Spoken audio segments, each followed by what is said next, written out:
রাইস্টার গ্রামের পাশে কবরস্থানে কোনো ব্যক্তি মারা গেলে রাইস্টার সেখানে গিয়ে কবরস্থানে কবর খুঁড়ত।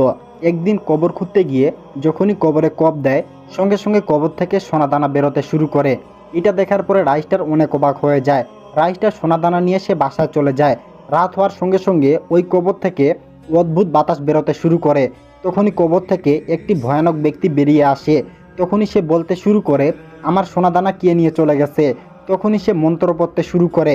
এক পর্যায়ে কবর থেকে বাকি আত্মাগুলো বেরিয়ে আসে। এই কাহিনী শুরু হয় রাইস্টারের।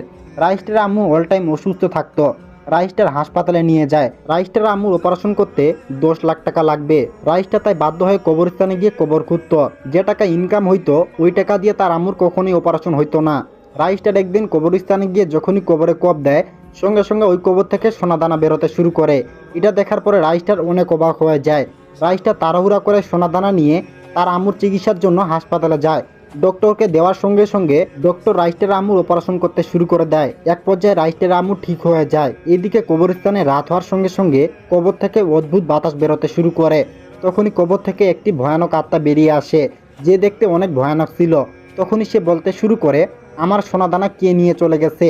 তখনই সে একটা ভয়ানক মন্ত্র বলতে শুরু করে। তখনই কবর থেকে বাকি আত্মাগুলো বেরিয়ে আসে। এদিকে রাইস্টার টাকা পয়সা পেয়ে সে ভালো মন্দ খেতে শুরু করে। তখনই গ্রামে একটি ভয়ানক রাক্ষস চলে আসে। সে গ্রামবাসীর উপর আক্রমণ করে দেয়। ওই আত্মা গ্রামে প্রবেশ করা মাত্রই ওই আত্মা জোরে জোরে মন্ত্র পড়তে শুরু করে।